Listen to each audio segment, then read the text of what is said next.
ओम श्री साई राम। एक पूर्व छात्र की डायरी से स्वामी का वास्तविक मिशन पर बेंगलुरु स्थित वृंदावन कैंपस के प्रारंभिक वर्षों की बात है। इंटरमीडिएट प्रथम वर्ष का एक छात्र छुट्टियों में घर गया था। छुट्टियां समाप्त होने पर वह ट्रेन से हॉस्टल लौट रहा था। ट्रेन चल रही थी। पास बैठे एक सहयात्री की नज़र उस लड़के के हाथ में पकड़ी पुस्तक पर पड़ी। वह पुस्तक स्वामी पर आधारित थी। जिज्ञासावश उस व्यक्ति ने सहज भाव से पूछा, सत्य साईं बाबा क्या करते हैं? लड़के ने बिना सोचे उत्तर दिया, वे विभूति बनाते हैं, वे अंगूठियां बनाते हैं, वे चेन बनाते हैं, वे घड़ियां बनाते हैं, वे बीमारियों को ठीक करते हैं। बात वहीं समाप्त हो गई। ट्रेन अपने गंतव्य पर पहुंची। लड़का उतरा, हॉस्टल गया और उस बातचीत को भूल गया। अगली सुबह वह दर्शन के लिए गया। स्वामी सीधे उसी की ओर बढ़े। कब आए? स्वामी ने स्नेह से पूछा। कल शाम स्वामी, लड़के ने उत्तर दिया। कैसे आए? ट्रेन से स्वामी। स्वामी क्षण भर रुके, फिर गंभीर लेकिन शांत स्वर में पूछा, जो यात्री तुम्हारे पास बैठा था, जब उसने मेरे बारे में पूछा तो तुमने क्या बताया? लड़का स्तब्ध रह गया। हृदय जोर जोर से धड़कने लगा। धीरे धीरे सच उसने सब दोहरा दिया। स्वामी विभूति बनाते हैं, स्वामी अंगूठियां बनाते हैं, स्वामी घड़ियां बनाते हैं, स्वामी चेन बनाते हैं और स्वामी बीमारियों को भी ठीक करते हैं।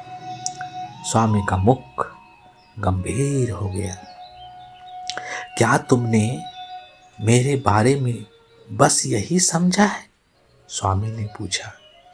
फिर स्वामी बोले, मैं इन सब के लिए नहीं आया हूँ। मैं ये सब केवल तुम्हें आकर्षित करने के लिए करता हूँ। लड़का सांस रोके सुनता रहा। स्वामी ने आगे कहा, और जब मैं तुम्हें आकर्षित कर लेता हूँ तो तुम्हारे हृदय में परिवर्तन का बीज बो देता हूँ। स्वामी का स्वर कोमल हो गया। जब तुम मेरे पास आते हो, जब तुम मेरा काज करते हो, जब तुम मेरे बारे में सोचते हो, जब तुम मेरे बारे में सुनते हो, तब चमत्कार होते हैं। फिर स्वामी ने उनका रहस्य बताया। जब भी तुम मेरा स्मरण करते हो, स्वामी बोले, तुम्हारे भीतर परिवर्तन का बीज बोया जाता है। वह उचित समय पर अवश्य खिलेगा। स्वामी ने समझाया, यह परिवर्तन बहुत धीरे होता है। अधिकतर समय तुम्हें इसका पता भी नहीं चलता। फिर दृढ़ स्वर में कहा, लेकिन भले ही यह धीमा हो, यह स्थिर है, यह स्थायी है, यह अपरिवर्तनीय है। स्वामी ने गहराई से उसकी ओर देखा। जब रामकृष्ण परमहंस ने विवेकानंद को एक स्पर्श से परिवर्तन किया था, स्वामी बोले, वह स्थायी नहीं था। उस समय दिव्य कार्य के लिए ऐसे अस्थायी शक्ति संप्रेषण की आवश्यकता थी। इसलिए परमहंस ने विवेकानंद को वैसे आशीर्वाद दिया।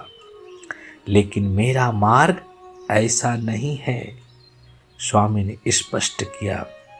मेरा परिवर्तन धीमा है, निरंतर है और स्थायी है। अंत में स्वामी ने शांत दृढ़ता से कहा, यही मेरे अवतार का उद्देश्य है। मैं मानव परिवर्तन के लिए आया हूँ।